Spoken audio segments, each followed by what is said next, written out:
Hi, I'm JimmyNavio. So we're here.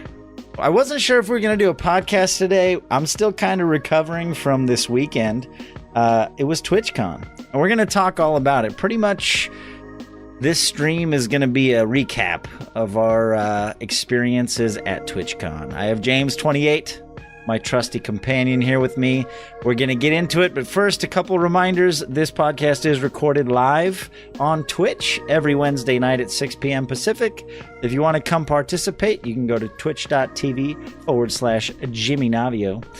Also, don't forget we have a YouTube channel. If you prefer to watch it there, go subscribe to the YouTube channel.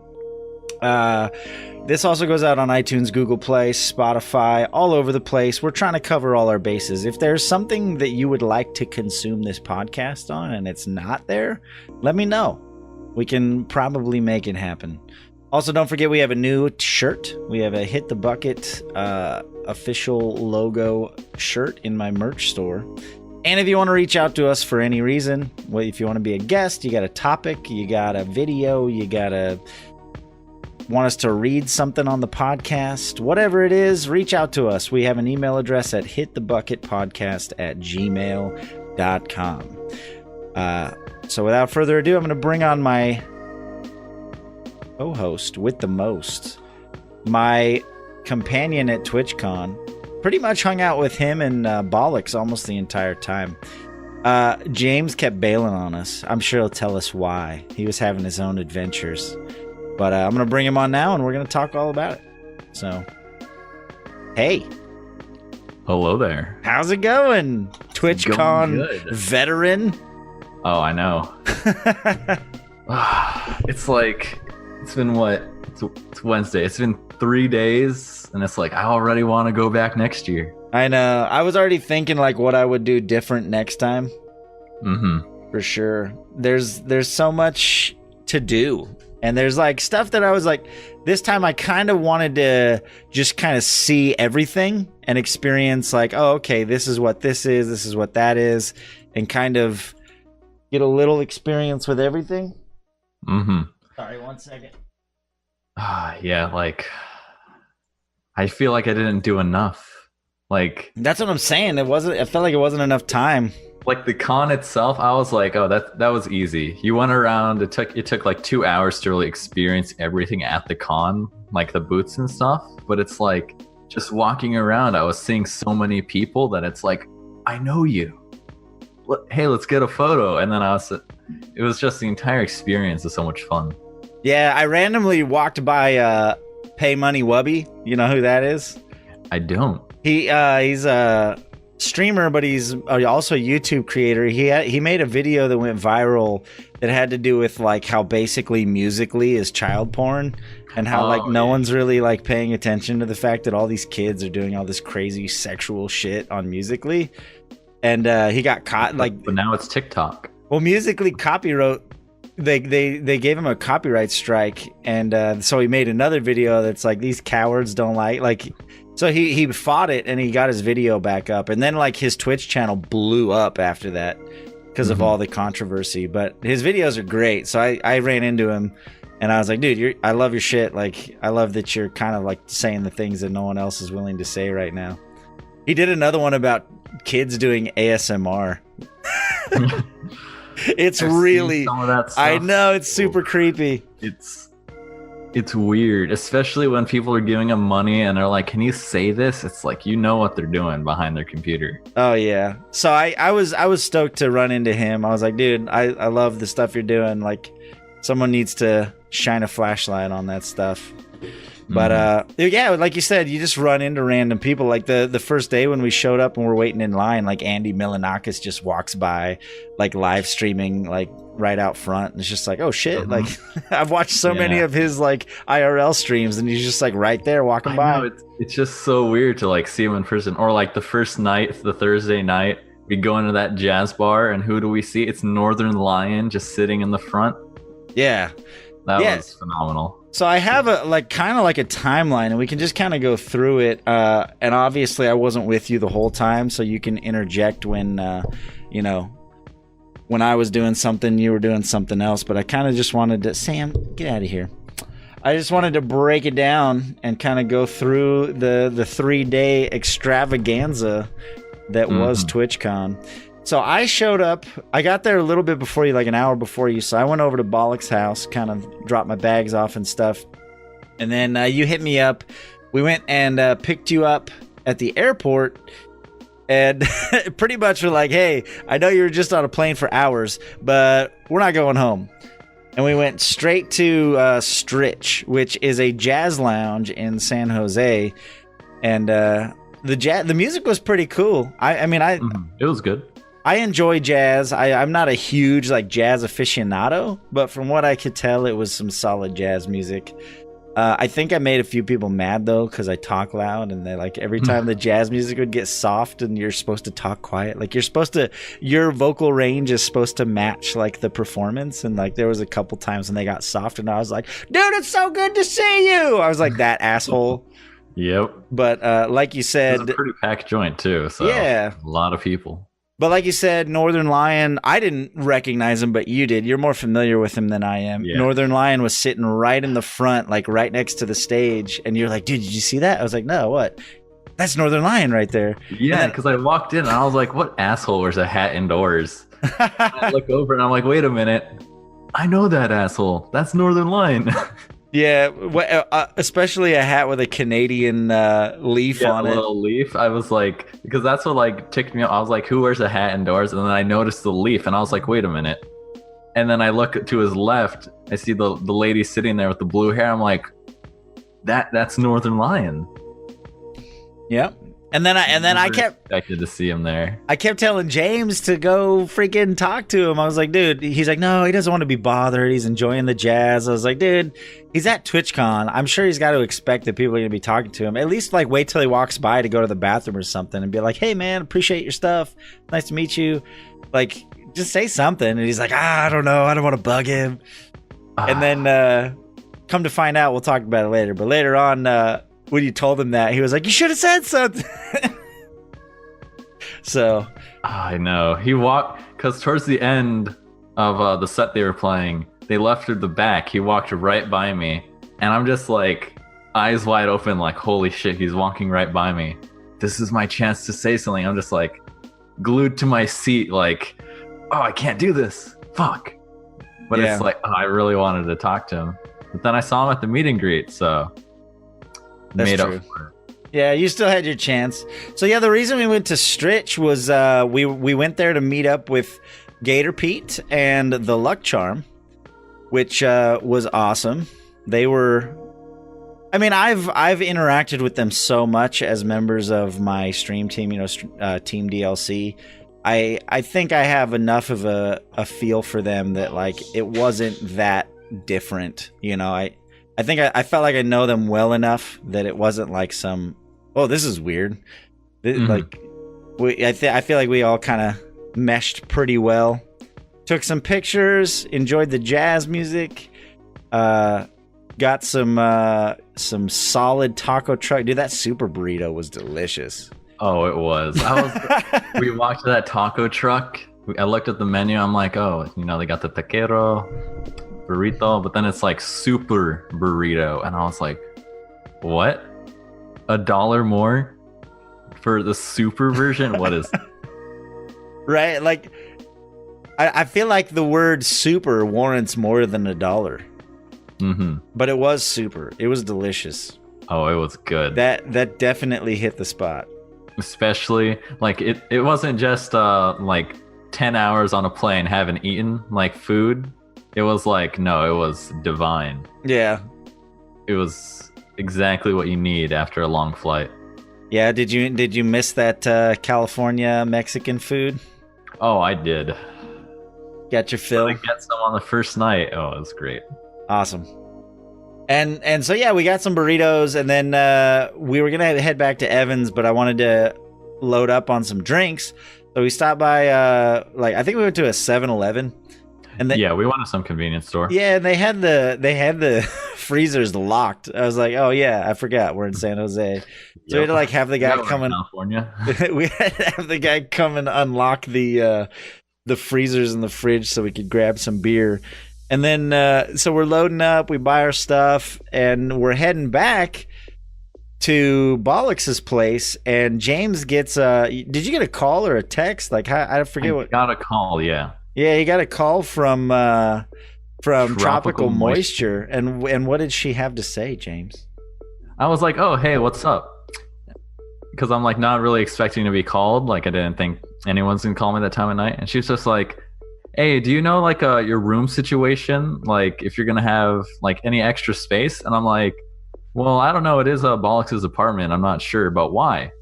And she tells me, well, Uncle Joe and his partner need a place to stay for the night. And I was like, oh, really? Well, and then that's when I like tell you guys, because I think you guys heard the conversation where I was like, well, let me ask him. It's like Jimmy and Bollocks. You know, Uncle Joe needs a place to stay. You think he could crash with us? And we were like, what the fuck? Because just before that, she had sent him a picture like of her and Uncle Joe meeting and hanging out. And I was like, oh, dude, tell her to network him to get on the podcast. Because I've been trying to like work out a date and stuff, like talking to him off and on, trying to work that out. And I was like, dude, tell her he's got to come on the podcast. And he was like, okay. And then sure enough, out of the blue, just like fucking, we get a message saying, hey, Uncle Joe needs a place to stay tonight. And we're sitting there like, I mean, we're already really tight on space, like fold out couch, like people are gonna be sleeping on floors. But the three of us kind of collectively decided like, this is worth it just for the story. Like, I don't care if there's just sleep on the kitchen floor. Like, we get to fucking hang out with Uncle Joe the night before TwitchCon. And so sure enough, we worked it all out and we're like, yeah, that's fine. We'll make it work.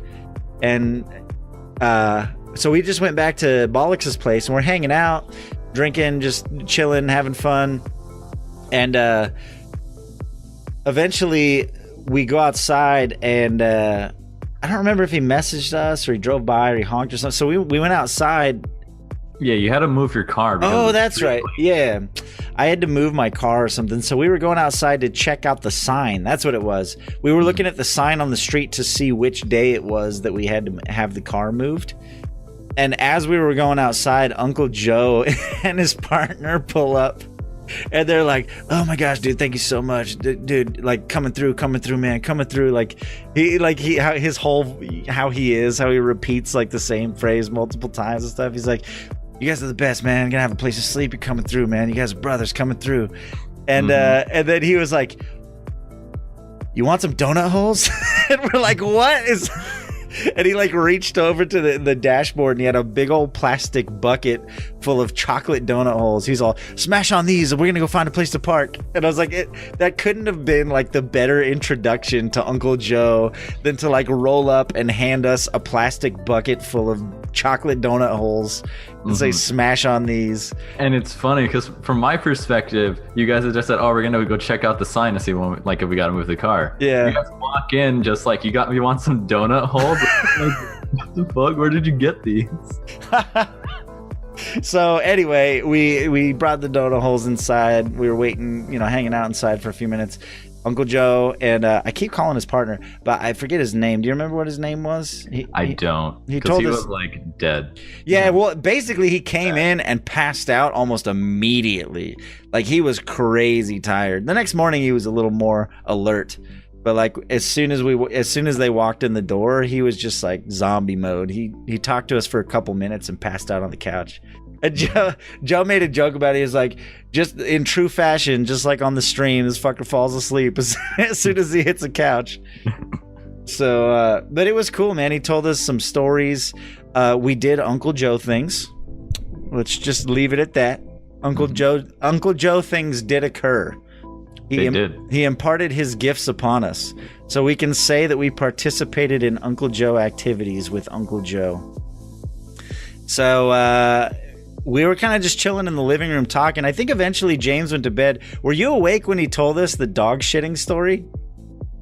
I don't think you were. Were you still there? I was, yeah. Oh, man. I'm going to butcher this story, but Uncle Joe had us dying laughing. So he was like, yeah, man, we went to this convenience store and we're just walking around and we're trying to find some food and drinks and stuff, and there's this lady walking up and down the aisles, and she's got this dog walking in front of her, and this dog has no leash, and the dog is being kind of wiry and stuff, just kind of, but it's staying close to her, kind of walking ahead of her and stuff, going up and down the aisles, and and the security guard eventually comes and tells her, like, hey, that dog's got to be on a leash, blah blah blah. It became this whole thing, but nothing really happened. Like, the lady just kept walking around with her dog not on the leash, and he's like, we come around a corner and we look over, and the dog's just shitting. Like, right in the middle of the aisle. Just like, boom, just straight up shitting. And he's like, I couldn't believe it, man. It was, perfect end of our night. Just like coming around a corner and the dog just shitting out in the open in a supermarket. And California. And so he's like, I went to find the security guard to tell him what was going on, and he finds the security guard. He's like, hey man, there's this lady walking around with this dog without a leash, and the security guard cuts him off, and he's like, yeah, I know, I already talked to her. I told her that she needed to put her dog on a leash. And he's like, well, hey man, is that leash gonna keep that dog from shitting? Because that's what's happening right now. And it was just like, the way he told the story was so perfect. And we laughed for probably a good 10 minutes. It was a great story, and it was really cool to meet him.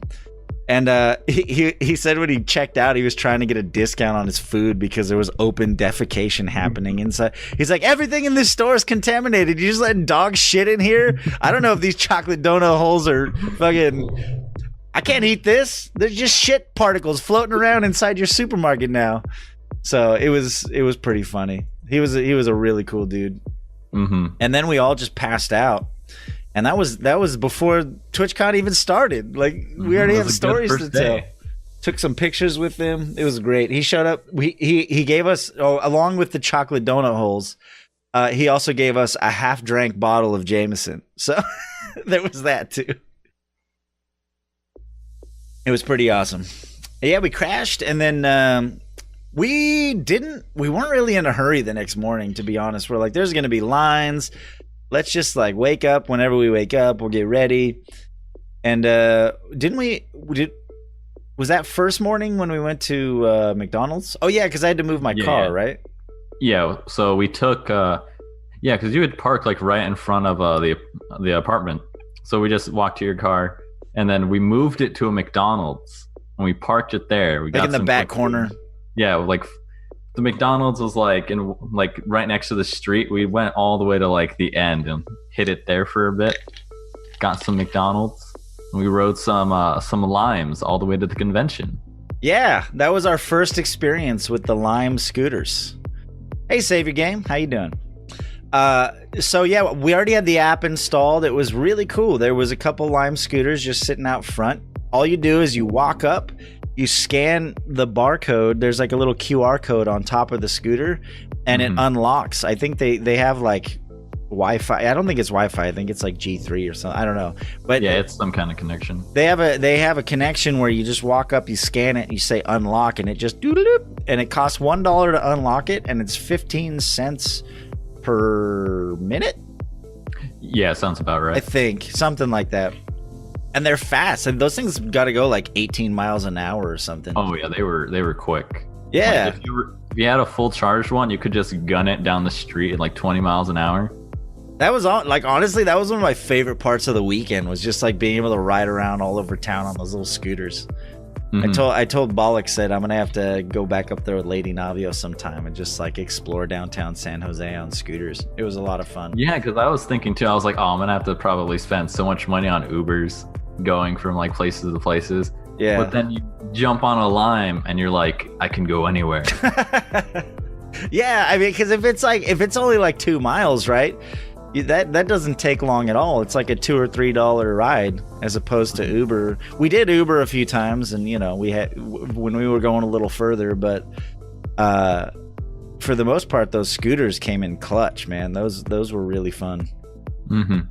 And so we did all the waiting in line business. So here's what happened on the first day. You guys have probably heard from other streamers and LineCon 2018. Yeah, so what happened is the lines, so they have the little railings that guide each line, right? But when the railings ended, they didn't think to like have a line organizer or have like ropes to direct people where to wait in line.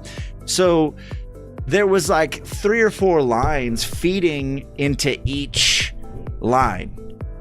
Like there was people waiting down this street over here and people waiting down this street over here, and they're both feeding into the same line up front. And there was like 3 or 4 of those, like, and people just saw a line and they're like, oh, I guess I'm waiting in line, right? So they just go find the end of it and wait in it. But there wasn't an actual line. There was just like mobs of people in multiple lines. So I honestly don't feel too bad about our strategy. We found out where the lines were going and we kind of just like shuffled our way in. We kind of cut. But honestly, like there was no organization to it. It's kind of Twitch's fault. Like they should, I think on the days after that, they had like line organizers and they had more people working the doors, but it was madness. And there was a lot of probably miscommunication. Like if you had a backpack or just a large bag, and it was funny too. They basically said, you can't have a backpack, right? But if it's smaller than the dimensions, it's fine. If you had a bag smaller than those dimensions, but it had 2 straps, they counted it as a backpack and you couldn't bring it in.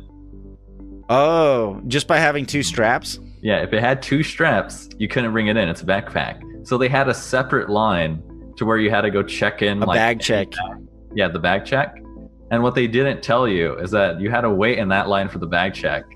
And then once you were done with that, you had to go all the way to the end of the line so you can get into the line to get your badge. And if you don't have your badge, you had to wait in line for that. And if you did, you just had to go to the end of the one to get inside. Yeah. So you had to wait in 3 different lines. Yeah. Like one to get your logistical mess. Yeah, and then my gosh, I can't believe I forgot the best part of the Uncle. Well, not the best part. It's actually really sad. But at the time, we were all kind of chuckling. It's funny now, but the night before, right before, so when Uncle Joe and us were hanging out and we were doing Uncle Joe things, green Uncle Joe things, and we were just talking about Twitch and how crazy it was and how big and how popular it became, and I said something along the lines of, yeah, it's crazy, like they're saying the lines are going to be pretty long. It's the first time that TwitchCon's ever sold out. And we just kept talking. He told us the dog shit story, and we're just having fun, drinking, hanging out. And after a few minutes, he had his phone out and he was just kind of like looking at stuff on his phone while we were talking. And then at one point he looked up from his phone and he looked right at us and he said, wait, so there's no more tickets? And we said, yeah, dude, it's sold out. He's like, I had to stifle a laugh. He said, wait, no, there's no way to get tickets. And he said, no, dude, it's sold out. He's like, fucking perfect. And like at that point he was, you can read his tweet. He said if it wasn't so funny we would have been mad. That's kind of how we all felt about the situation. Like there was maybe like 3 to 5 minutes of just silence of like, oh dude, because he came from Chicago. Like he came a long way to go to TwitchCon too. Yeah, they like road tripped it up, and they were not anticipating the fact that it could possibly sell out, so they didn't get tickets. I'm pretty sure they still were able to kind of like do some schmoozing to like get their way into some stuff. I think they ended up getting into the Twitch party. I ran into Uncle Joe at one point at the Twitch party the first night, but yeah. And Evan was giggling Bollocks was giggling his ass off. He couldn't help it. Like we were all kind of laughing at the situation. Like, oh my gosh, he's like perfect. It's like the most like ironic kind of just like, he's like, this is the perfect example of how this entire trip has gone. Like with his Airbnb double booking and just like, it was. Especially when like a few hours before I had just seen that post where they were like, yeah, we sold all the tickets, and someone put, well, what if someone was like expecting to buy one at the door to get in? And then right below, someone hits back with like, well, if you're making the trip, why not buy the tickets beforehand and all of this? Right. And then to see it actually happen to someone, I was like, oh, yeah, this is ironic. But I mean, I think a lot next year you're going to see a lot more pre-purchases. Mm-hmm. It's going to be, I think it's going to sell out faster. Mm-hmm. Gonna have to make sure you buy those tickets well in advance. Yeah, I think like a larger venue would help as well, Bollocks. I agree. But I think even still, like now that this has become a thing where tickets are going to sell out, you're going to see it starting to sell out quicker. Mm-hmm. People are going to want to buy them as soon as they go on sale to ensure that they can get in. Like that's how a lot of the other, like BlizzCon sells out pretty quick. QuakeCon usually sells out pretty quick too. Oh, by the way, speaking of BlizzCon, side note before we continue our narrative, I just saw that if you buy the virtual ticket for BlizzCon, it's like $50. You get free access to the alpha or beta or whatever of World of Warcraft Classic. So if anyone's interested in playing old school World of Warcraft before all the patches and stuff, you can get that if you buy a virtual ticket. Anyway, so that happened the night before. I forgot to mention that was supposed to be a part of the whole Uncle Joe story. So that morning was a clusterfuck, and I'm glad we just kind of showed up late and then shuffled our way through the lines. Yeah, I was surprised that we made it in time for the keynote. Yeah, we did. We made it for the keynote. There was some cool announcements at the keynote. They announced squads, which is basically, if anyone's ever been on Mixer's had multi-stream support for a while, and there's a lot of third-party tools that kind of do the same thing, but it's going to be built right into Twitch, so you'll be able to essentially co-stream. So if you're playing on a squad in Fortnite or PUBG, or if you're doing duos in Minion Masters or whatever, and you both want to stream it at the same time, it'll let you have multiple screens on one screen. And you can switch between them. Took them long enough. And you can switch between chats and all that stuff. Mm-hmm. So that's really cool, because there's a lot of times where it's like, even with the podcast, it has potential, because there's times when people stream on Wednesday nights. Like when I do the podcast is also when they do their stream. So potentially we could set it up to where we could do like a squad stream, and I'll still do the primary thing here, but if they also want to stream it for their community on their channel, so that they're still getting their stream in on their channel, like it could potentially work that way. So I could see that working. We'll have to see how it plays out and how exactly it works, but I see a lot of potential there. They also announced improved mod tools. Mm-hmm. They're doing some pretty cool stuff for mods, so you'll be able to click on someone and get a lot more information. I already, if you have Chatty, I don't know if any of you use Chatty, but a lot of the stuff that they mentioned is very similar to Chatty. Like when I click on someone's name in Chatty, it brings up a thing where I can I can put notes about that person. I can time them out for 5, 10, 20. I can ban them. I can get more information, how old their account is. So it looks like a lot of that stuff's going to be built into Twitch chat, which is cool. For all you mods out there, pretty cool. You'll have a lot more control over that stuff. And then the other one was VIPs, which I don't know. Oh, yeah. That one was kind of weird, but I can see the use of it. It's basically say there's someone in your chat that really supports, they've been here day one, and you want them to be recognized for their support in a way that a sub badge or the cheer badge doesn't really show, or separate from mods. I think a big part of the motivation for this is hey, you've been around forever, I'm gonna make you a mod. But mods originally were supposed to be people who are kind of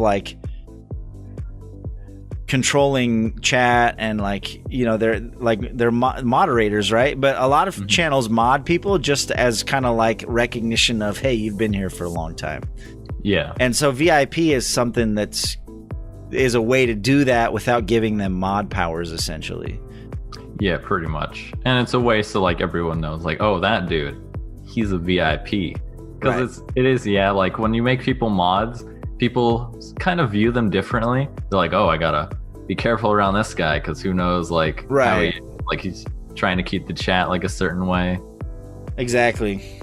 Yeah, this way they, rather than having any type of mod powers or like being looked at differently, they're just, hey, you've been around for 2 years, you've always supported me, and you gift sub people, and you're always active in chat, and I want to recognize that. So here, you're a VIP now. Mm-hmm. Yeah, because I know that. There were a couple of streams I've been in. They were like, oh, well, you've been here so long, you want a mod? And I'm like, fuck no. Yeah. Entire dynamic. Like now I gotta tune in all the time. It's like a job now. Right. Like I can't just drop in and out. Like now it's like, all right, you're streaming. I'm here. Gonna lay down the law and enforce these rules. Yeah.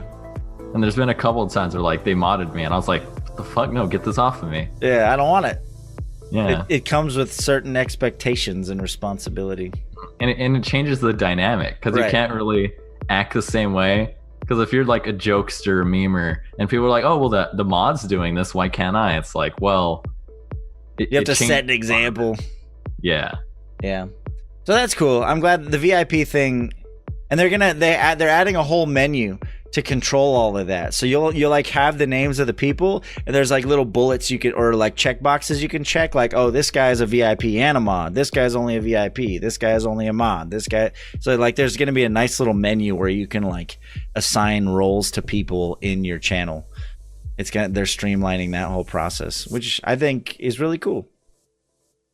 So that was the keynote, and then after that, like honestly, we kind of just explored the floor quite a bit. Like we kind of explored the expo. We let's see, what do I have here? Keynote expo. Oh, we Evan and I went and checked out the Kappa Cabana, which is the bar that they had. So it was kind of cool. Out in the back, the southern corner, there was a giant Fortnite tent, which thank you so much, Twitch, for putting them all in one place. I'm really glad that the Fortnite thing was not inside the expo hall. It was like in a completely separate tent outside. They're like, yeah, you guys go over here.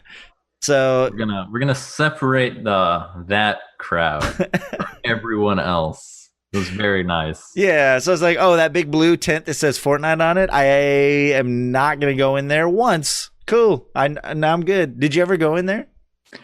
I thought about it, but then I was like, what will I have to gain by going in here? Like, I'm not interested in any of the Fortnite personalities or the other stuff, because they had like the Nerf arena thing in there. Right. I was just like, that's not really a big deal, and the line's probably going to be insane. Yeah. Yeah, we never made it in there. We finally tried to go in there right at the end, and it closed. Like, we were like, no, we'll go check out the Nerf thing. And we walked in there like, sorry, guys, closed. And then the whole convention was like shutting down. That was on day 3, but... Mm-hmm. So we checked out the Kappa Cabana. Yeah, there was the Fortnite tent, and then I went to the meet and greet for... What did you do before the meet and greet? Is that the first time you met up with... Were you with you weren't with us that whole time, were you? Let's see. Was this before or after we went outside to get food? Before, I think, because before you met Northern Lion, like right after the keynote. Right after the keynote. Because I don't think you were with us. There was a period there where we were like went to the bar and we went outside, I think. Okay, yeah, because I know I wasn't with you at the bar, but I'm not quite sure. Because I know I hung out with Tropical Moisture for a bit. Okay. And then I think I went to the meet and greet with Northern Lion. Okay. Oh, right, yeah, I remember now. Because, yeah, I hung out with Tropical Moisture for a bit, and then she had a thing that was going to occur like 30 minutes into the meet and greet. So I said, oh, well, like, you can just go to that. I'm going to be at the meet and greet. So I walked to that, got in, and then on the way there, because we were walking together to the meet and greet, she noticed the girl with the yellow spoon, that streamer. So she was like, oh, like, okay. Like, she loves her. So she was like, oh, okay, like, go to the meet and greet. I want to, like, talk with her, like, ask her questions and stuff. So I was like, oh, all right. So that's when I walked to the meet and greet area. Okay. Meet in line for Northern Line. Yeah, so you waited in the Northern Lion line. I waited in the Day 9 line. Yeah. Because Bollocks is a big StarCraft 2 streamer.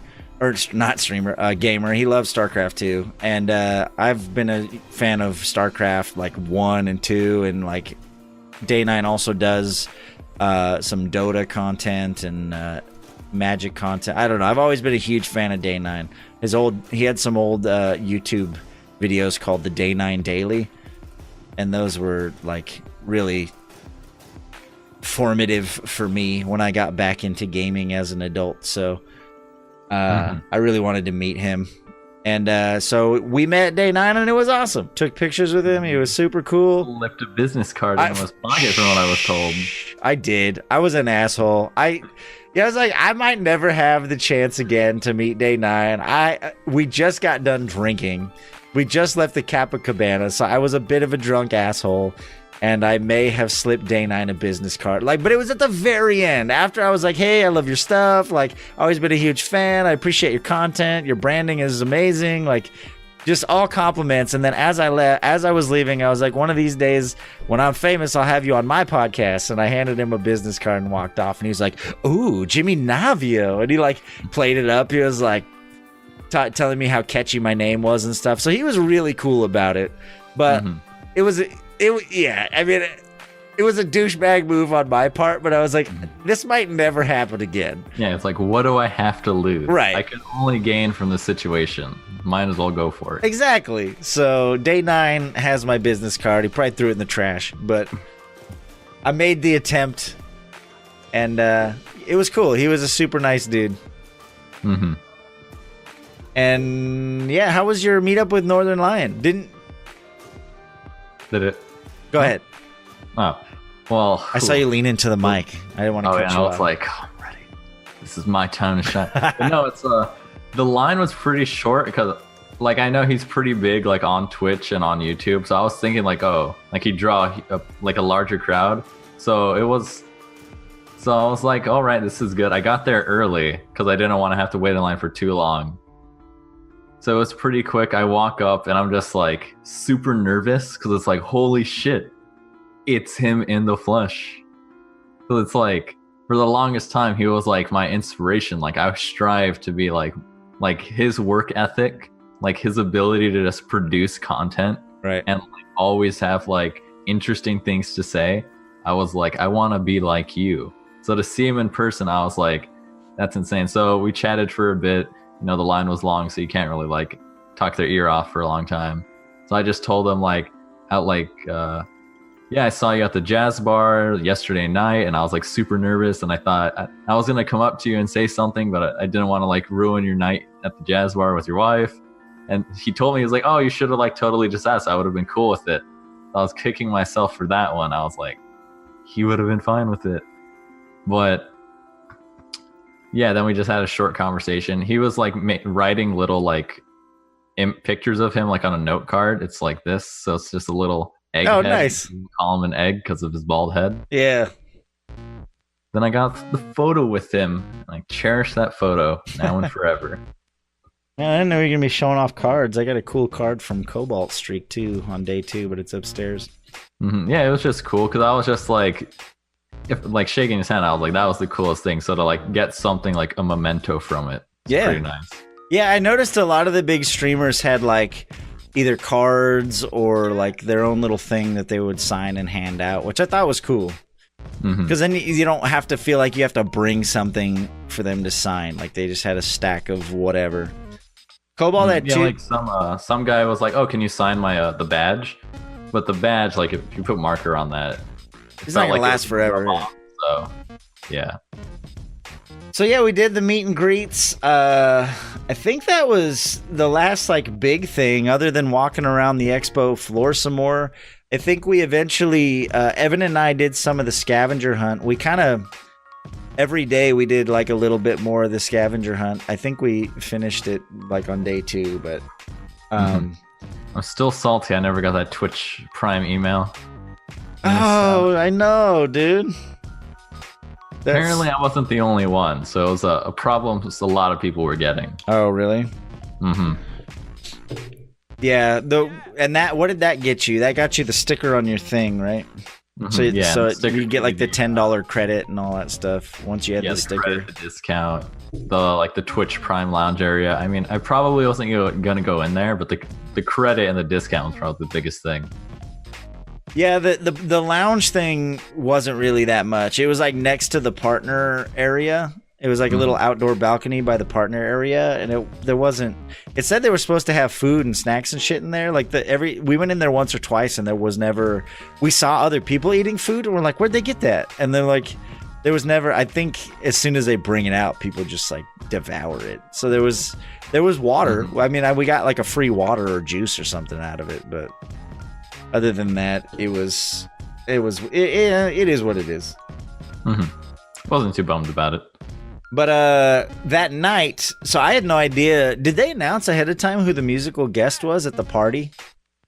I had heard. I don't know who told me, but I think they announced it earlier because I know I had heard like, oh, Diplo was going to be the DJ. I had no idea. So when we showed up at the party the first night, and it was Diplo, and then the whole fucking setup with all the lights, and that was really cool. I mean, I'm not a huge fan of EDM, but you can't deny how cool that shit is to see in person. When it's just a wall of screens and lights and music and like fog and, just like everybody with their little purple like light up sticks, like all just dancing. Like, I still don't know where they got them. I mean, neither. It's like I was looking because I got to the party before you guys. Like, I think out of everyone I knew, I was like there first. Yeah. So I was just walking around seeing what there was because there was like the food trucks and like the dodgeball thing, and I don't know where people were getting them. I was like, do I have to like find a trash can and like fish one out, see if someone threw one away? Yeah. Because some people had like 6 of them, and it's like, where did you find these? Everybody up by the stage had them, and I was, I had no idea where they were getting them from.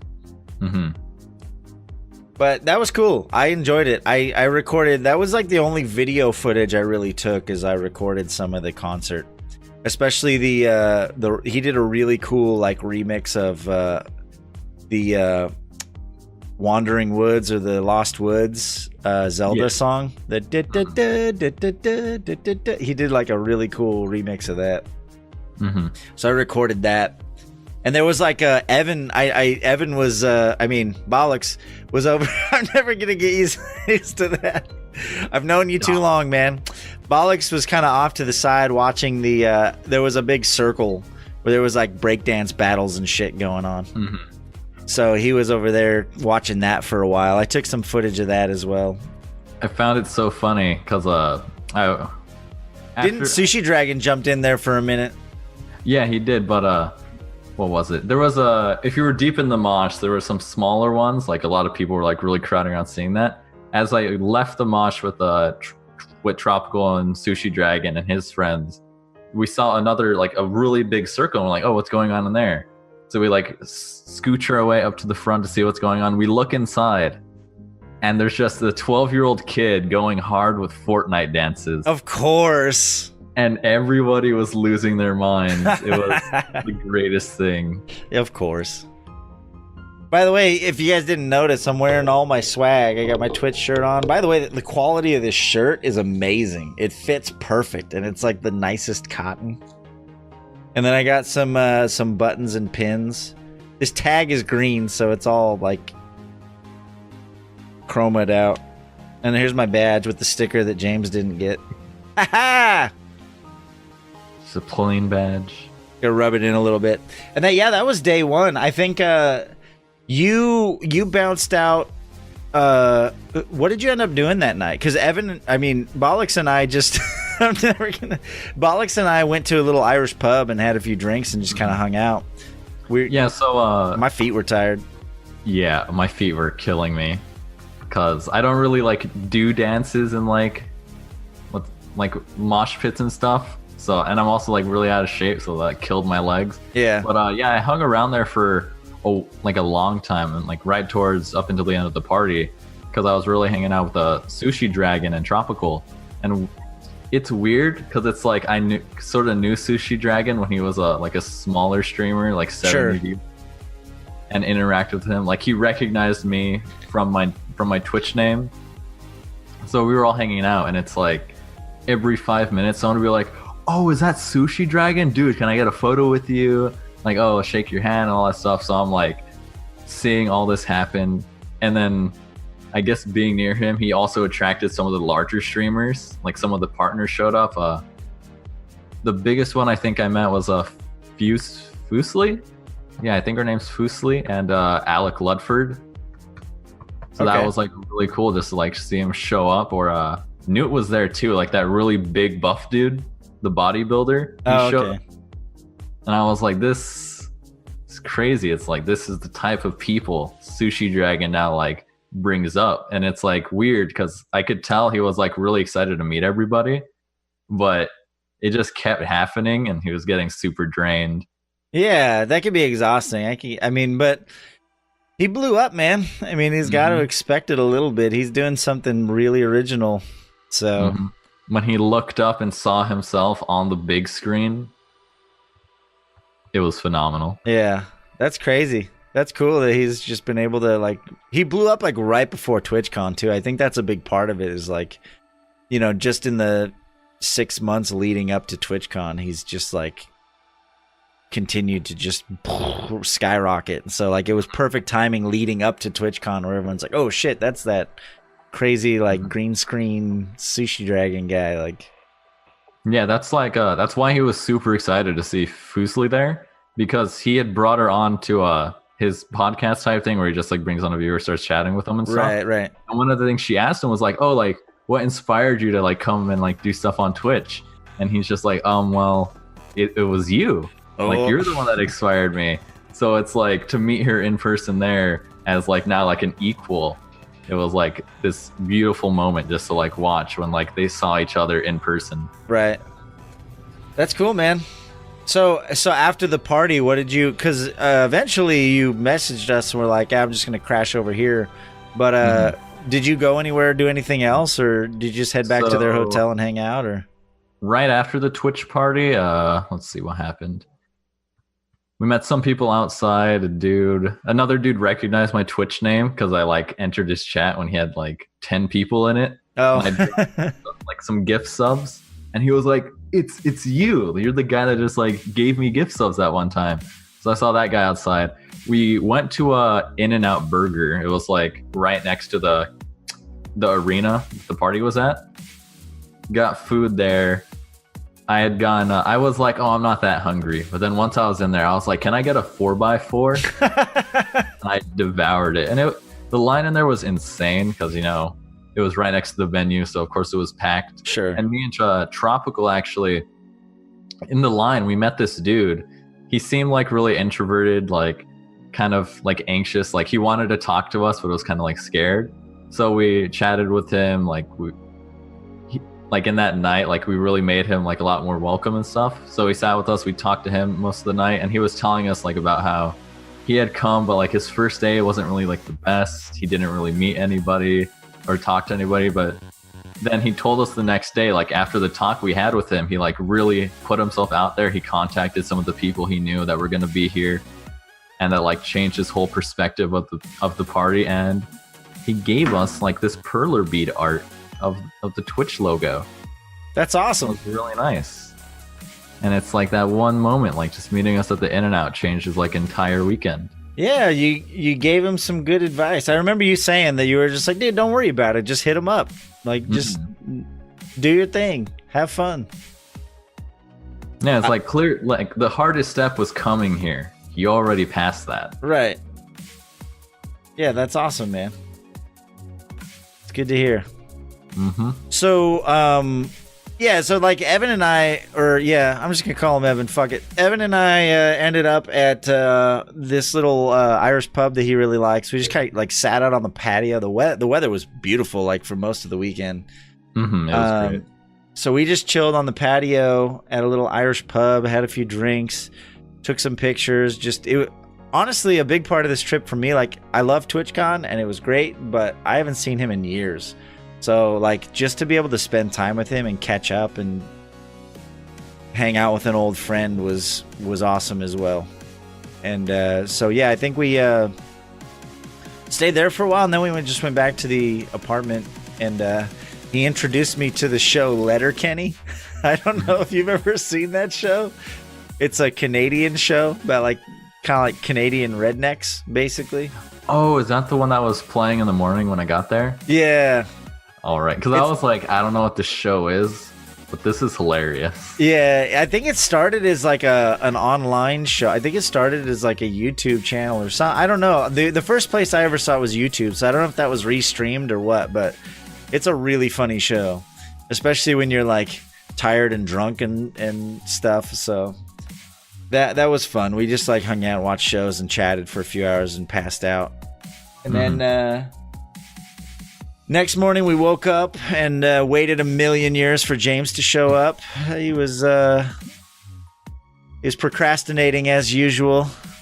Oh yeah, I was dead because I crashed at Tropical's place and we were up because she had told me, she's like, oh, like the lines were so long on Friday. It's like, so I want to try and get in early and see the stuff. So we'll wake up like at 8.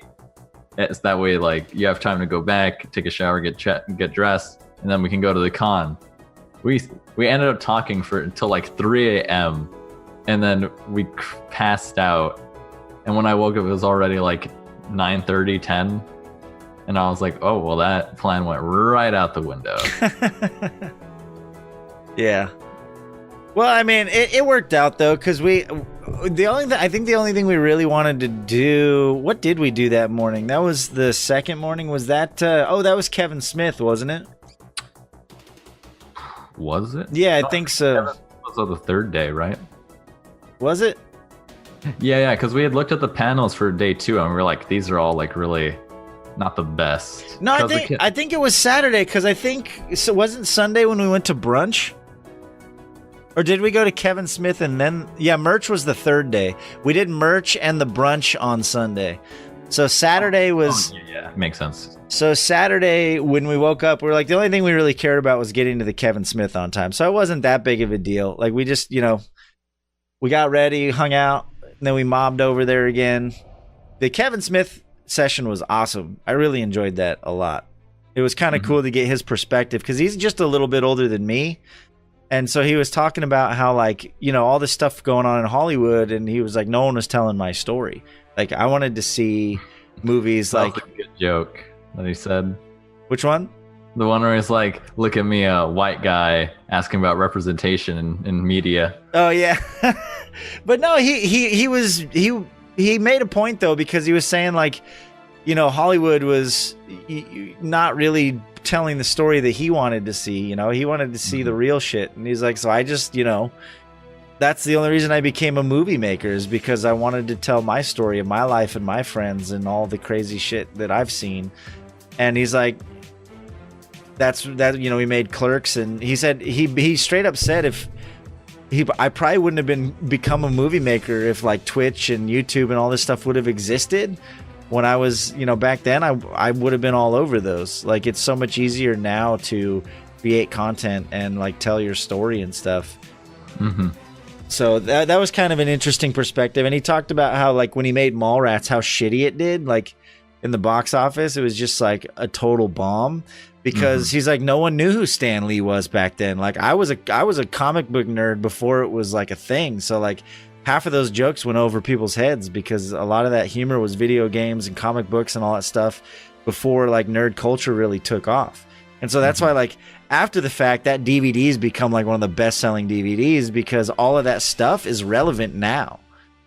You can go back and watch Mallrats now, and it's just like, that's everything that became pop culture, right? Like comic book movies and video games and all that stuff. So it was like, kind of... They poke fun at that in the film 21 Jump Street, the newer one, where the dude is like, it's like when I was growing up being like the nerd in video games, like that would have gotten me picked on, and like now it's like everyone loves it. Well, yeah, it was kind of funny when we were talking to Josh Tucker, how he was saying that like he gets judged.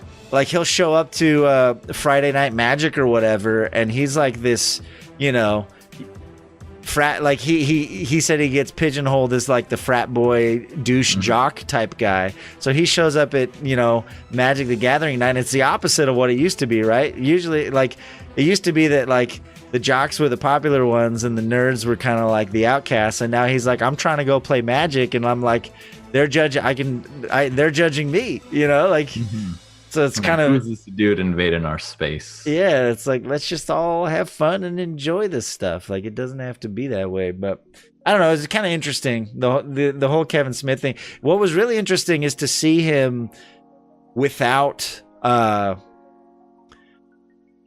because whenever you watch an interview on like TV or that's done by a media group or on the internet or whatever, they're usually pretty heavily edited.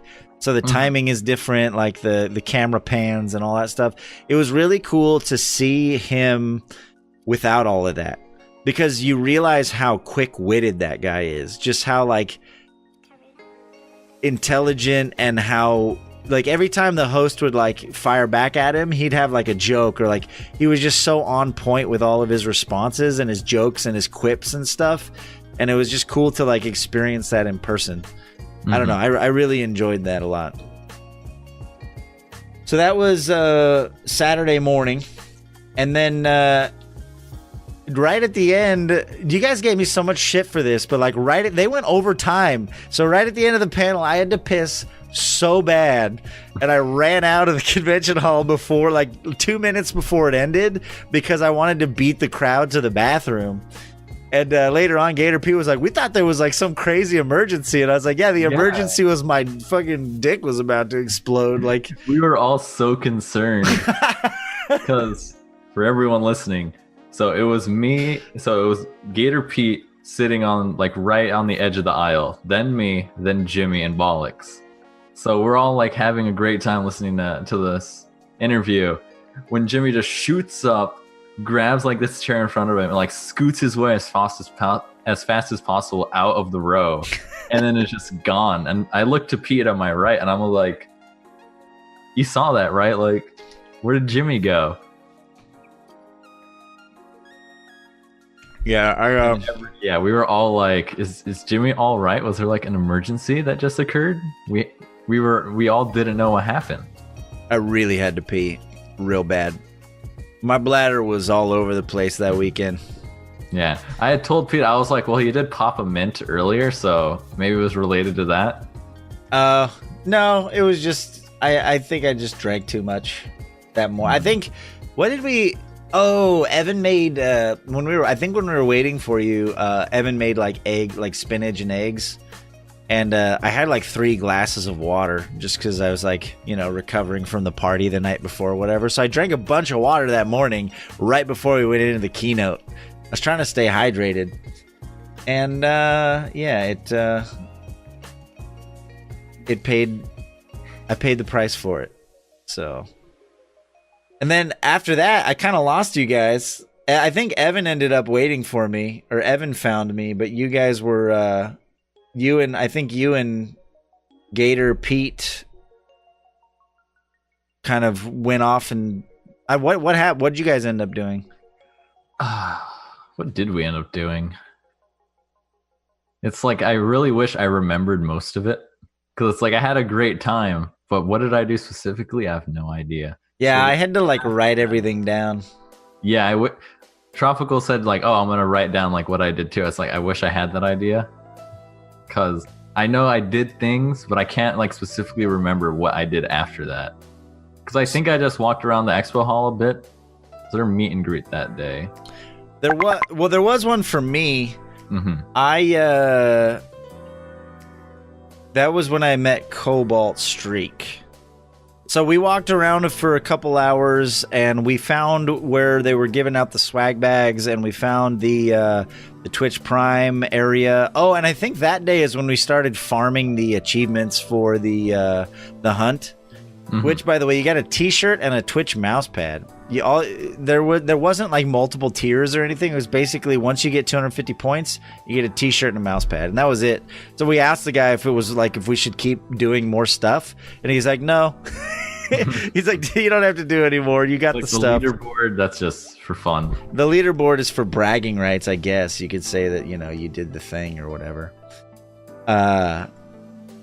But so yeah, we farmed the achievements and got the 250 points. We kind of explored the floor a little bit. Then we got in line for the meet and greet, and I met Cobalt Streak. He was super cool as fuck. Like everything. I mean, I knew he was a chill dude just from watching his streams, but he was there, and Rustling Rose, who his wife, who is also a streamer, she was chilling there with him.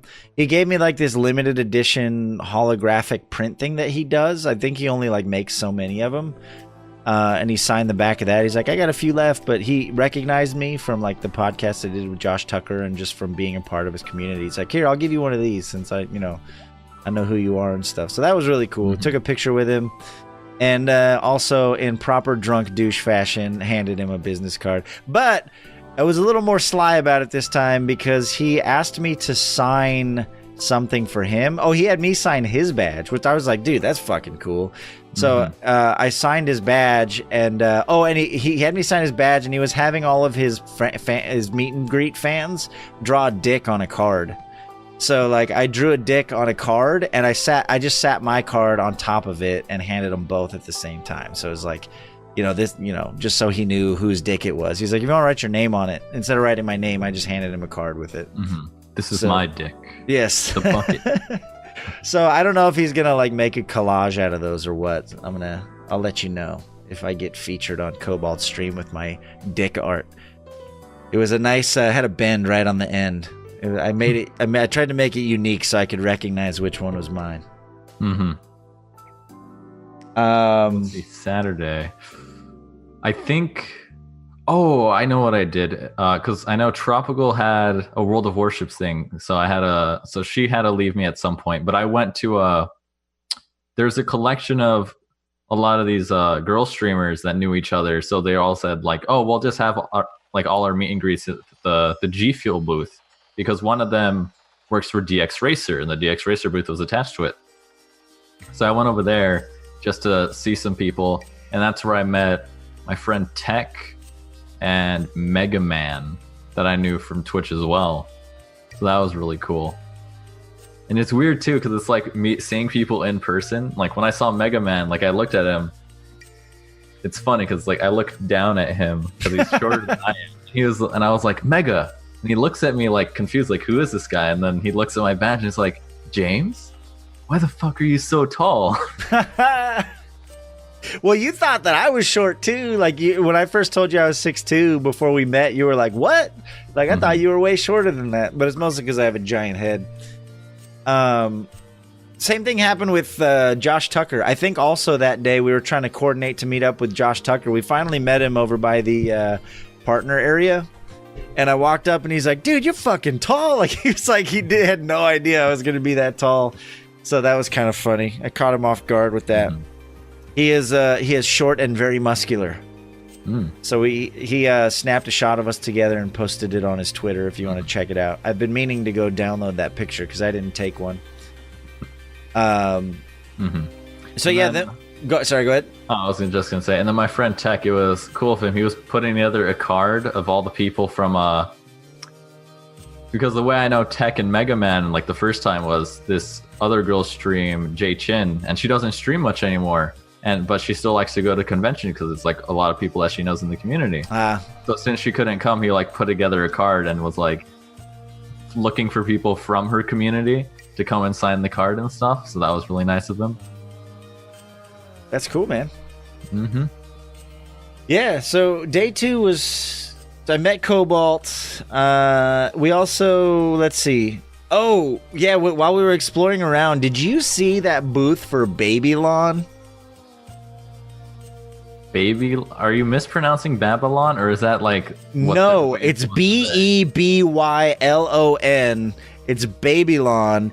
It is a arena game with babies. Literally, it has VR support. It's basically like a battle royale arena MOBA type game with babies, like actual babies in diapers. I took a picture of the sign at the booth. Look it up. Bebylon. Babylon. There were a bunch of girls playing it, and there was like this dude at the booth trying to get me to check it out. And I was like, no, this should not exist ever. in any universe, please stop. And I hate you. Google it. It's terrible. I don't know if they're trying to be ironic or what, but all right, what's the name of it? Bebylon. Lon. Babylon Battle Royale. I'm mad that this exists in our universe. I no longer like this timeline. Because I certainly saw some interesting... It was this one. I did not realize they were babies. They're babies, dude! All right, yeah, that's... Yeah, they got weird. It's so bad. Like, why? There's no reason for this to exist at all. I don't know if they're trying to cash in on the whole 90s dancing baby meme or what, but... How is it called? It's Bebylon, like this. Mm-hmm. Babylon. Yeah, that was certainly interesting. And I can't imagine. I mean, maybe ironically people will stream it. I don't know, but like they were like legit. They weren't joking about it. They weren't being ironic about it. They were legit trying to get people to sign up to play this game. And I was like, this is a legitimate product. It made me sad. It made me sad as a member of this race. That's because it's like now when I looked at it, I was like, wait a minute.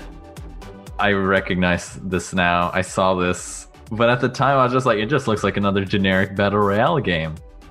But then you said, no, they're babies. And then it's like, oh, right. Yeah, I recognize saying that. Yep. This universe.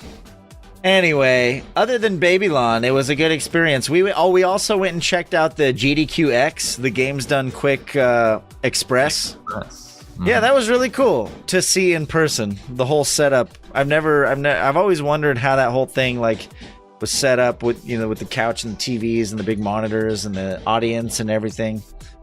So that was awesome. I enjoyed it. They were speedrunning the Zelda game for 3DS, a Link Between Worlds, yeah. Link Between Worlds.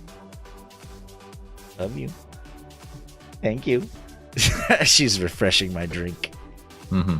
That was cool. That dude was pretty good at like explaining what he was doing. Because I've seen some people that you're just like, I have no idea what's going on. Yeah. He's just like, doing things. But he was like, oh, well, I throw in the bomb here and counting. So it's like when I fly up, there's a certain frame that if I take damage here, it's going to move me and I can glitch through the ceiling and like skip the entire dungeon. And you're like, what? How do you come up with this stuff? So that's what I found was really cool, like seeing that done in person. Yeah, well, so with speedrunning stuff, it's interesting. There's the speedrunners, right, who are mechanically really good at like memorizing and getting the frame perfect stuff. But after I started watching AGDQs long enough, I learned that there's the speedrunners and then there's the community. And a lot of times the community, there's people that all they do is try and break the game. Like they'll spend like all they do is try and like find those glitches and those exploits and those like, oh, time this bomb and jump here and you can go through this wall. A lot of them aren't necessarily speedrunners themselves, but they just enjoy finding those glitches in the game. Thank you. Mm-hmm. Yeah, like I know and then some people like because I would watch some Ocarina of Time like speed runs and they're like, oh yeah, like the way we found this wrong warp was like we looked into the code and it's like you could see where they store like the location values and it's like we noticed like this location here is right next to this location here in the code and you could take advantage of that to just skip the entire game and go right to the end from this spot. Right. Well, yeah, and then just like, so I guess when someone finds a new shortcut or exploit or whatever, I guess part of the motivation for doing it is that their name becomes like, because like the speedrunners will be like, thanks to XBunny57 for finding this exploit or whatever. So like whoever finds it first kind of becomes like, that's their claim to fame is like, oh, I found this shortcut or I found this exploit or they name like the trick after them. Yeah. Here's the X Bunny jump or the Steven 5 hop or whatever. So that's kind of cool. I don't know. It's cool how that whole community has developed. Mm-hmm. That stuff is fascinating to me. I'll probably never get into speedrunning myself. It's just too much. too time consuming. Yeah, just like especially because that Link Between Worlds run took like an hour. Yeah. And it's like you're doing like an hour-long run over and over again just to shave off like seconds. Well, and how many man hours did it take to perfect that 1 hour? Exactly. You know, like... And even then, he was still making some mistakes. Right. So it's like you're always just trying to get better. Because like you said, when we were there, it's like some speed runs, like people memorize... What is it? They've memorized like the key presses. Like that they have to do, so they don't even have to look, they just know what the key presses are. Right. Yeah, they were talking about blindfold runs. Like they've done it so many times that they know exactly like the timings and the key presses and the frame perfect shit. And like there's some games that they actually do blindfolded runs of. So it was cool to see that whole thing I could talk about GDQ all fucking night, but it was really cool to see like a mini version of it in person. I forgot that's when you met up with us. You came down there and we like sat on the floor and just watched some of it. It was packed. Yeah, it was pretty busy. And then that night is when we went to Pizza My Heart, I think. Oh, yeah. We went and got some dinner at Pizza My Heart. I got a really good, it was fig and bacon and feta cheese. I've never had savory figs before, and it was delicious. Mm-hmm. You usually think of like a fig pie or fig cookies or fig Newtons, but it was fig, bacon, and feta cheese on a pizza, and I devoured that shit. It was really good. Yeah, I just had like a simple, pepperoni and cheese pizza, but I was like, this is a step above the average. No, that place was really good. I looked at the pepperoni, I was like, oh, I can tell that's high quality pepperoni because it's not just like flat, like looks like cardboard. The pepperoni was like alive, juicy. Oh, the pizza was great. Yeah, Trigger Warning Zero, I am familiar with Summoning Salt and his videos that he does on the progression history. Those are really well done videos. I love watching those. They're entertaining and they keep you engaged. But yeah, that Pizza My Heart, I've heard of that place. I think that was the first time I've ever actually been there. It was super good. Like you said, just the quality was on point. So we got some slices of pizza, and then we decided to Evan, I mean, we were pretty pooped, so we're like, you know what? Like, let's just kind of recover on day 2 so we can rally for day 3 or whatever. And so I thought about trying to find out like if there were any parties going on or like try and like, do some meetups or whatever. But we were just like, you know what? Like, let's just go chill. So we started heading back to the apartment, and then James gets a message or a phone call and stops mid scooter ride home, and he's like, goes the other direction. He's like, see you bitches later. It's like he got the call. He got the call. I was just like, oh, hold on, guys, I'm getting a call. I like park on the sidewalk, and then it's just like from your guys' perspective, it's like James never came back that night. No, I mean, you're an adult. So Evan was like, what happened to James? And I was like, he said he got a call. I was like, he's an adult. He's got a smartphone. He knows where you live. I was like, you'll figure it out. So we just left him. We kept going. We just went back to the apartment. I figured, he'd take his call and then meet up with us. But I messaged him like a while later, and I was like, you alive? And he was like, yeah, man, I figured if I'm gonna have that steak, because before TwitchCon, he had joked, or during the podcast with Tropical Moisture, he had joked about like going out to have a nice steak dinner, and so he messaged me and was like, I figured tonight's the night if I'm ever gonna have my steak dinner. But there's more to it, right? There was a whole there's a whole story behind that. So why don't you? So like to recap the story, so it's like we're riding back to Bollocks's apartment. We're on these limes, and I get a message from Tropical, but I'm like. So I like stopped for a bit at the corner, like there was a stop sign, and I look at it, and I was like, oh, like I can't really like tell what this means. So I keep going, and then my phone starts buzzing. I'm getting a call, so I'm like, okay, so it must be kind of important. So I pick up, and Tropical's called me. She's like, so are you still like interested in getting that steak dinner? And in my head, I'm almost like, well, I did just eat pizza, but steak, ooh, that sounds really nice, even though I just ate. So I'm like, yes, sure, like what's up? Like, did you like have like something planned, like a reservation? And then she's like, well, like I did find a place like with some of the Warships guys that we're gonna go to this one place called forget what it's called, but it was like a steak and like seafood something. I forgot the Bollocks name. knows the name. How could you forget the name? It's a fancy place. It's an important part of the story, I James. took a photo of it. Hold on, I got the photo. Photo. Scroll off a bit. You got to know the name of the place, man. McCormick's and Schmick's Seafood and Steaks. McCormick's and what? And Schmick's Seafood okay. and Steaks. Got So she's it. like, yeah, we're going to this place called McCormick's and Schmick's. And I was like, okay, cool, I'll meet you there because I'm on the line. So I just punch it on my phone and it's like, all right, go exactly the way you just came. And then like hang right once you get to like the big intersection. So I'm like, cool. So I'm riding in there. Takes me like 5 to 10 minutes. It was pretty good timing. Like as soon as I got there, they were barely like getting inside. So they just saw me like roll up on the scooter. They're like, Yeah. this badass And motherfucker. I was booking it too. I was going like as fast as it could take me because I didn't want to like waste time. So I get there and I'm like, oh, hey, like what's up? I introduced myself to some of the worship guys. And it's a very fine establishment. I was like, oh, this is actually a very nice place. Like I didn't think it was going to be like that. I thought it was going to be more like a Texas like Roadhouse type stuff. Sure. So I go in, we all get seated. The seating was quick. So I was like, oh, wow, the service here is really nice. Like we came in, they talked to the host person. And then like 5 minutes later, like we had a table. So we go in, like we get our water and stuff. And I noticed, I'm like, all right, this place is actually super fancy. Like the entire backside of the menu is just like bottles of wine you could purchase for like 50 to 80 bucks and like wine by the glass.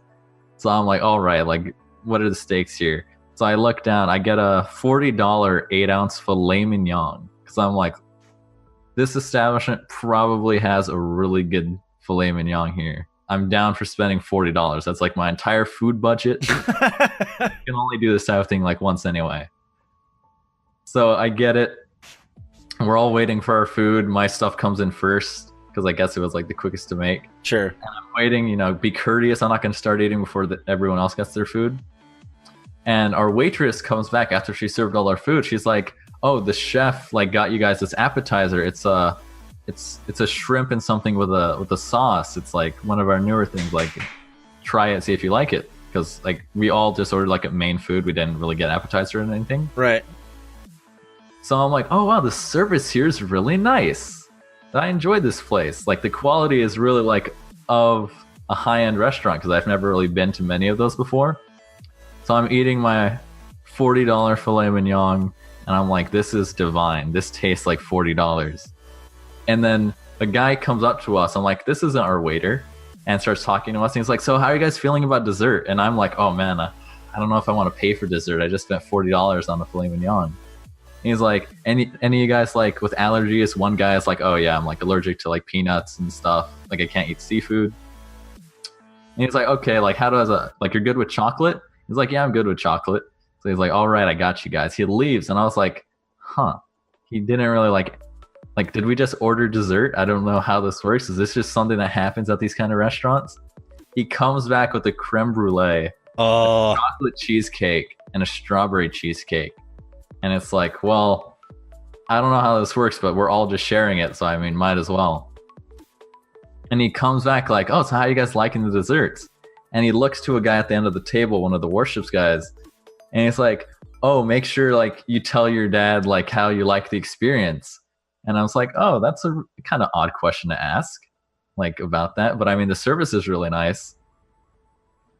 And it's like, it was a phenomenal dinner. The waitress came back and she was like, oh yeah, you didn't have to pay for the appetizer or the dessert. That was on the house. And I was like, wow, the service here is exceptional. Like if I ever come back to San Jose, I'll definitely come back.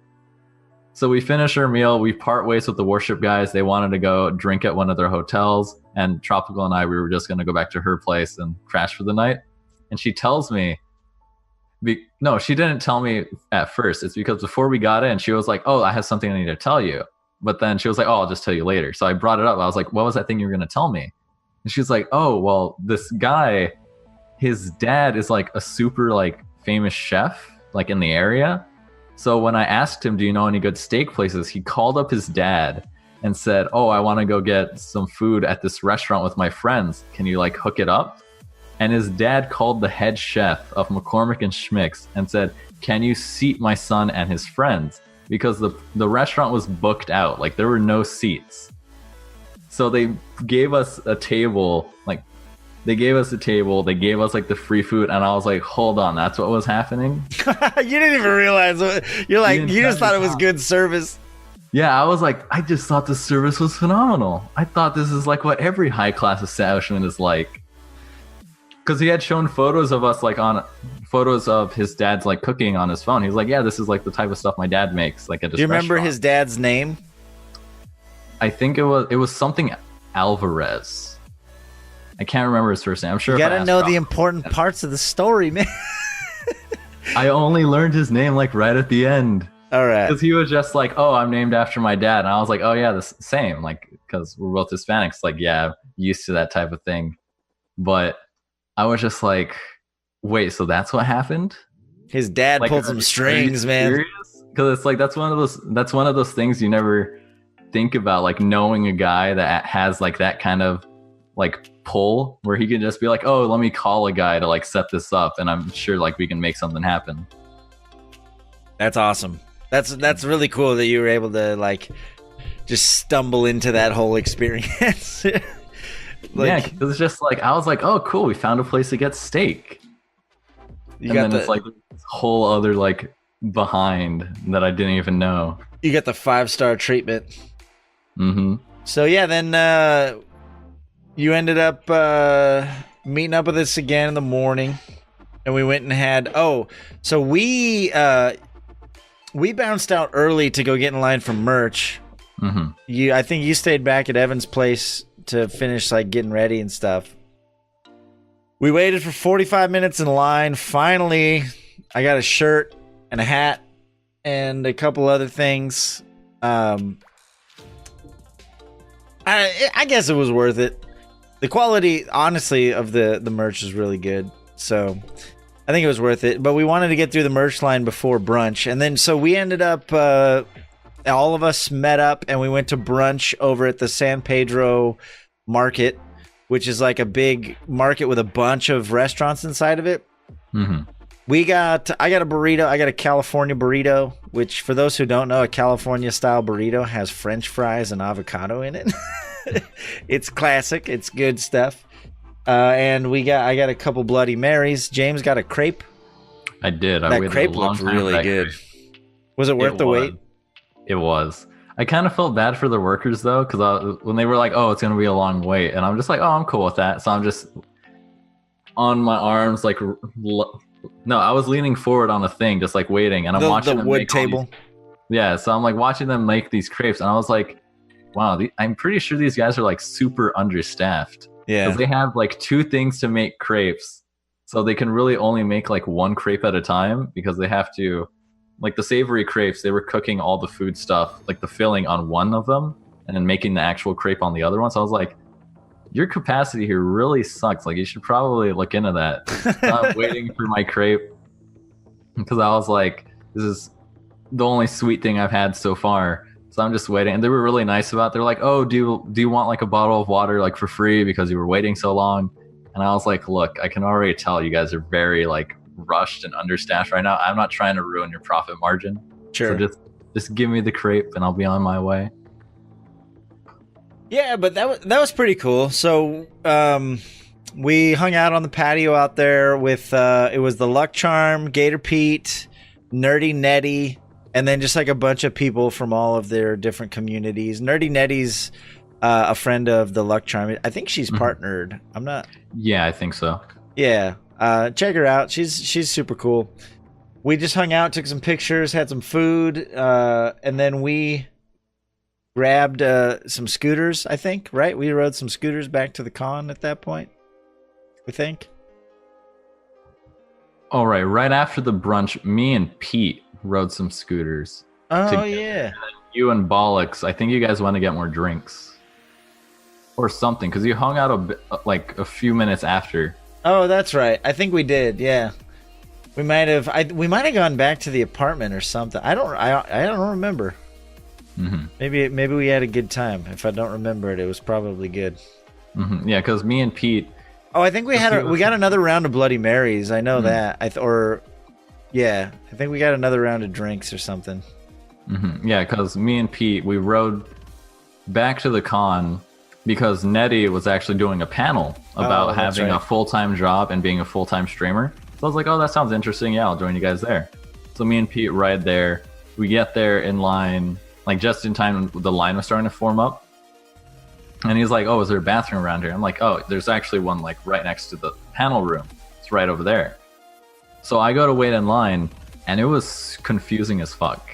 Because it's like door, door, door, and you expect the line to just be like in that space. The line to go into the panel that Nettie was in surrounded another line to enter a different panel. Oh, weird. So a bunch of people were entering like the PJ Sugar line when they wanted to go into, I think hers was in the Franker Z room.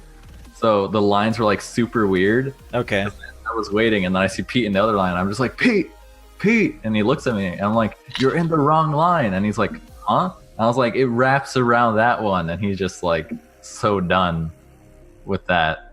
And then he eventually gets in. I met Luck Charm in that line too, so we sat in the same spot for the panel. Pretty good panel. Yeah, I think Evan and I think we just kind of like hung out, had some drinks, we were just taking it easy, and then we eventually headed back to the con. That's when I met, I ended up meeting Pay Money Wubby and the Only Ryan, which is another partnered streamer, and I think we mobbed around the floor a little bit more. I didn't go to any more sessions. Oh, I remember. We went. I ended up tweeting back and forth, like DMing with Chris Clever. Mm-hmm. And so we eventually coordinated, and we met up at the Cabana. We had a few drinks. He was already pretty lit. He was pretty tipsy by the time we got there. So we had a few drinks. Talked to Chris Clever.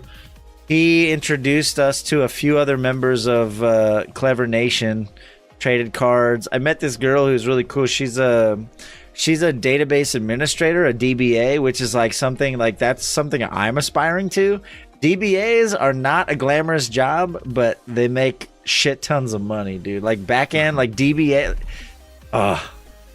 So she like gave me a bunch of advice on like books to read and stuff like that. Like DBAs start at 6 figures. So I'm like, I picked her brain for a while. Mm-hmm. I met a girl I think that's when you texted me. Yeah, we were hanging out over at the Cabana. Oh yeah, because I texted you because Chris wanted to meet you. He was like, wait, James is here? He's like, because he came on the podcast and met both of us. He's like, I want to meet James. So he like really wanted to meet you, but it just didn't work out, I guess. But yeah, because I hit you back. I was like, oh, I'm at the arena. And I was like, where are you guys? And I just never heard back. Yeah, he was not. He was with like a group, so he couldn't have really. And that's like that was a recurring theme with the con. Like, there's so many things that you want to do personally, but you also want to meet people, and so it's really hard to like manage all of that. Because I'm like in line for a meetup. I want to meet and greet with Cobalt Streak, and then I'll get a DM from someone that's like, "Hey, I'm over here. Let's meet up." And I'm like, I can't right now. Like. It's just there's so much to do. You can't always be everywhere you want to be. So that's I don't know. I think I'll probably plan out my time a little better if I were to do another TwitchCon. Just be like, I'm going to be here at this time. I'm going to be there at that time, and then like set that expectation for all of my like friends and viewers and all that stuff, so that like if people want to meet up, like this is when and where you can do that. Mm-hmm. Yeah, like, it was really hard to coordinate on the fly. Oh yeah, definitely. Especially the service really sucked. Like some people I was like trying to message through Discord, and they're like, and I'm like, all right, I sent them a message. Wait, no response. I check it later, and it's like, oh, the message popped up now, and it's like, oh, I'm over here, but it's already too late. And then some people I got a photo with Box actually at the arena. Yeah. And it was like, all right, if I'm going to get this photo with him, I got to go now. Because he was like, he just got off the stage. He had played a game like on the stage that everyone was watching. Yeah. And he'd walked in the front. And I was like, all right, this is probably the only time I'm going to see him. So I just walked up there like in front of all the people. Like, because like the entire audience was there. I'm like right in between the audience and the stage. That's where he was. Because there wasn't any like security guard or thing saying like, oh, you can't walk there. So I was just like, it's fair game. So I walk up and I'm just like, I walk up to him. I'm just like respectfully, box, like, can I get a photo with you? If you're too busy, like it's fine, because he looked like he like was heading somewhere. But he was like, oh no, it's cool. So I got a quick photo with him. Nice. And some other people showed up, and I was like, oh yeah, you probably have to go, because a lot of other partners appeared and whisked him away. Yeah, there's so much going on all the time. Like even with the whole partner party thing, like everyone was trying to get into the partner party, and that shit was just crammed. A lot of people didn't even go. Like Cobalt Streak was like, yeah, we didn't go. He was like, I just went. He went somewhere else to play like Magic with his friends. Nice. So it's like, it's just, especially when it's sold out and there's 3,000 partners now. Not that all of them went, but like there's just, it's kind of become saturated. So everyone's, at this point, it's just like everyone's kind of trying to do their own thing and meet their own friends, and it's hard to coordinate. But I think planning. If next time, I'll definitely have a little bit more structure. This time I intentionally didn't want to like try and do anything. I kind of went with the flow this time to get the lay of the land, to learn where everything was, kind of what to expect, what I want to do, what I don't want to do. But in the future, yeah, I think I kind of have an idea of what I want to accomplish if I do TwitchCon again. And then like talk to people beforehand, be like, all right, we can meet at this time. Like if that's cool with you, have like some predetermined time stuff. Yeah, like the idea of doing a brunch one day is a good idea. Like, Chris Clever and Nerdy Netty, unfortunately, both of their brunches were at the exact same time. So, they were both at like 11 a.m. on Sunday. So we ended up going to the Nerdy Netty, Luck Charm, Gator Pete. Like, we went and hung out with them. But I think that's a good idea, to have like one day in time where you're like, we're going to be here at this time. This is the time to meet up if you want to. And then, so that was pretty much it. And then, we ended up, after we did the whole convention stuff on Sunday, we went back to San Pedro Market, hung out some more over there. And then we met up with you. We went back, we did it right. We went back to the apartment so you could get your bags and send you on your way. I mean, wait. Oh, yeah. Because I didn't leave till like later the night. Yeah, but we went to San Pedro Market. We went to that little wine spot in San Pedro Market. Vino, yeah, and had a few more drinks. And then we had to bounce, take you back so you could get your bags and send you off on your way. We said, bye, James. And that Uber guy was pretty chill about it. He was just like, I know the exact procedure we need to do here. It's like, as soon as I end this, you need to hit that button. Just ask for one. And then it's going to pop up on here. I'm going to claim it immediately. Oh, that's right. The same guy. That guy was kind of an ass when he first picked us up. Like, he was kind of a smart aleck. But the same guy that drove you to his apartment, he just waited, and then you were able to grab the same guy again to take you to the airport. So that was nice that you didn't have to wait for the second Uber. That was cool. I was expecting like a lot of like lines and stuff there, but as soon as I got there, I was like, this place is empty. Oh, really? I didn't really need like the full like hour and a half that I had. So what'd you do? You just chilled and like... Yeah, because I had brought my laptop, because I was like, all right, if I have free time and I'm just like chilling like at the place, then I can like use it. So I just pulled it out there. I started doing some Spire runs. Oh, he's a true gamer, man. He's like, I got some free time. It's time to play some Spire. I figured when I was waiting at the airport here, I was like, well, I'm just waiting for the plane. Might as well. Yeah. No, that's awesome. I figured you would have done like some social media stuff since you had some downtime, like post some pictures and whatnot. Yeah, I did that mostly on Monday when I got back. And looking through my photos, I was like, I wish I took more. Yeah, like, me not too. Even of like things, but just the people I was hanging out with. Because in the moment, you're just like, oh, it's you from Twitch. And it's like, oh, it's like I chat with you like an X person's like chat all the time. And then like in the moment, you're like having a great time. And then after the fact, you're like, I should have got a photo with them. Yep. Well, did you see? I posted in the Discord. I made a shared Google Drive. So Evan and I have uploaded some pictures there. You should upload yours too and check out. I took a whole bunch, so we can all share our pictures there. Yeah, I have a few. But that was it. And then after you left, we ended up meeting up with Luck Charm and Gator Pete one more time. They were like, hey, let's go do karaoke. They were supposed to meet him at a bar to do karaoke. We showed up at the bar and they weren't there. They were next door to a Chinese restaurant eating food. So we ended up ordering food. Then we went back to the bar, had a few more drinks, played some darts, and they had karaoke at this bar, but it was super lame. There was like 4 people there, and you could tell it was the same 4 people that go to the same karaoke like every weekend. And so we're like, yeah, we're not gonna jump into that. But there was another karaoke place across the street, but it was really expensive. It's one of those ones where you get your own like private booth. So we're like, nah, we're not gonna do that. So we ended up just calling it a night. But darts was fun. I almost won. Evan came back at the end and won, but it was pretty cool. We just hung out, had some drinks, played darts, and called it a night. And then I woke up in the morning, got in my car, and drove back to the Central Valley. And that was Twitch for me. It was a good time. It was a really good time. I'm really glad I went. It was awesome. I still, like I said, I still have a stack of business cards that I need to go through and like check out their channels and you know, throw out some follows and some Twitter stuff. And I haven't posted any pictures on Twitter or anything. I put a couple. I did a whole, like, I went through all my pictures on stream last night. I did like a whole slideshow on stream. So check out that VOD if you want to see all my pictures from TwitchCon. I'll probably post them somewhere eventually. Maybe I'll make a little YouTube collage or something. Put a couple in Discord. Yeah, I did put a few in Discord as well. And then I showed off all my swag last night on stream too.